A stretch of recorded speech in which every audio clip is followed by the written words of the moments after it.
Well, good afternoon. 50 plus degrees here in the Twin Cities and over much of southern Minnesota and western Wisconsin this afternoon. So it doesn't feel like it, but there is certainly a lot to talk about in the weather room, especially when it comes to winter weather. Not as much this week, but as we head into this weekend and then into next week. In fact, next week could and likely will feature some bitter Arctic air. And along with that, we may actually receive a snowstorm. Maybe not here in Minnesota and Wisconsin, but certainly somewhere in the upper Midwest. I think somebody such as Wisconsin, Illinois, Indiana, maybe even here in Minnesota, going to receive a winter storm here in the next 10 days. Right now, what you're looking at is the jet stream. This is the jet stream level from the GFS computer model, and it shows this is the jet stream later tonight. A massive storm system over North Dakota and Minnesota. This is producing snow, lots of it over the Dakotas. You can see that that storm system just kind of sits and spins in the upper layers of our atmosphere through much of this week before finally kicking out into the provinces, Canadian provinces, Ontario, and then into the East Coast where they're going to get a little bit of snow in New York. And then we quiet down at least as we head into later this week and early this weekend. But what I want you to focus on is what's happening out west here. This is early next week. This is another major trough, or could likely considered a storm system, that's going to be developing over the western United States, and that's going to pull east into the plains and upper Midwest. Model guidance still having a tough time determining exactly what's going to happen here. But one thing that appears to be no doubt is that we're going to get some cold air as we head into next week. This is the 850 millibar temperatures in our atmosphere from the GFS computer model.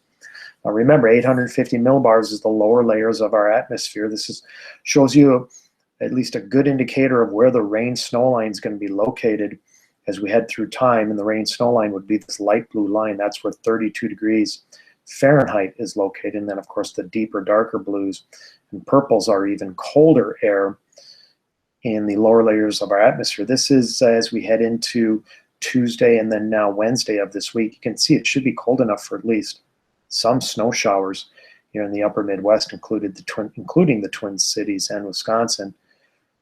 Cold air kind of sticks around into later this week and weekend.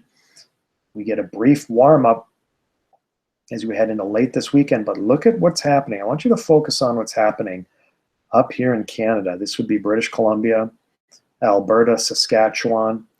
That is a major push of Arctic air. We're talking temperatures, surface temperatures at -20 to -30 degrees, even during the daytime hours up in Western Canada as we head into next week. Look at what this Arctic air does. This is Tuesday. Still hasn't really encroached on the Twin Cities and Minnesota yet. But late Tuesday into Wednesday, that Arctic air flows in. And in fact, much of next week is going to feature bitter Arctic air the way it appears, especially over North Dakota and northern Minnesota. But that likely is going to even extend further south into southern Minnesota, Iowa, and Wisconsin. And the likelihood of a storm developing, you can see it here, although the GFS keeps the storm a bit south of Minnesota, but the likelihood of a storm developing on the leading edge of this Arctic air is quite high as we head into next week, and maybe even as soon as this weekend. This is the European model. This is also the 850 millibar temperatures from the European model. And what I want you to look at is, look at what again is happening up here in Western Canada. Now this is Monday. This is next Monday, so a week from today. The European model is showing almost the exact same thing that the GFS computer model is showing, which is bitter Arctic air now spilling into the northwestern portion and northern portions of the United States. And then that air continues to extend south so that by Thursday morning of next week, so we're talking about, what, 9-10 days in advance, but Thursday morning of next week, it looks like much of the upper Midwest will be entrenched in bitter Arctic air. We're talking, again, surface temperatures at -10 to -20 over the Dakotas and northern Minnesota. And just how far south that Arctic air makes it into our area here of Minneapolis, St. Paul, southern Minnesota, western Wisconsin, Eau Claire, Rochester.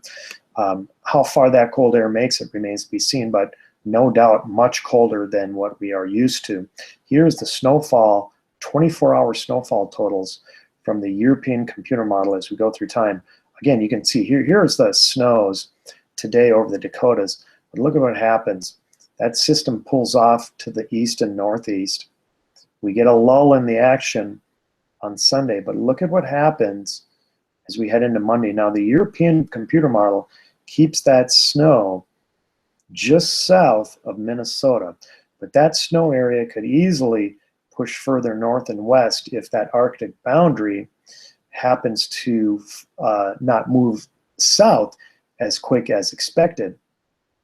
But regardless, the atmosphere is going to be so cold by next week that even more snow is expected as we head into Thursday. You can see right here, late Wednesday into Thursday, another snow system is expected to hit Minnesota and Wisconsin.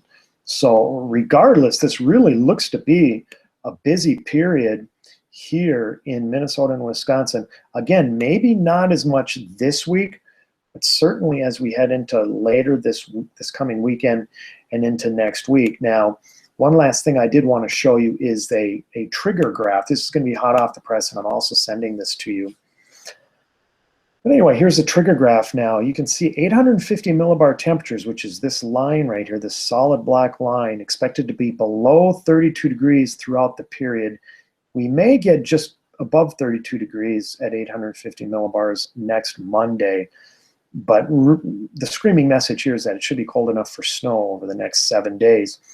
You can see I'm not too excited for snow this week, just very limited opportunities for any accumulating snow this week. But as we head into next week, I've got my eye on late Sunday into Monday, and then even further on from there. But late Sunday into Monday, the confidence isn't high.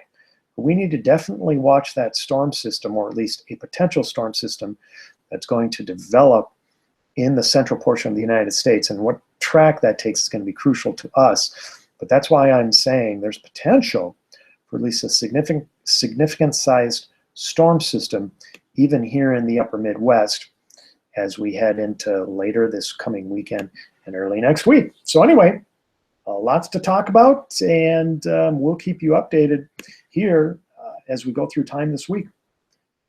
Have a great night. Bye-bye.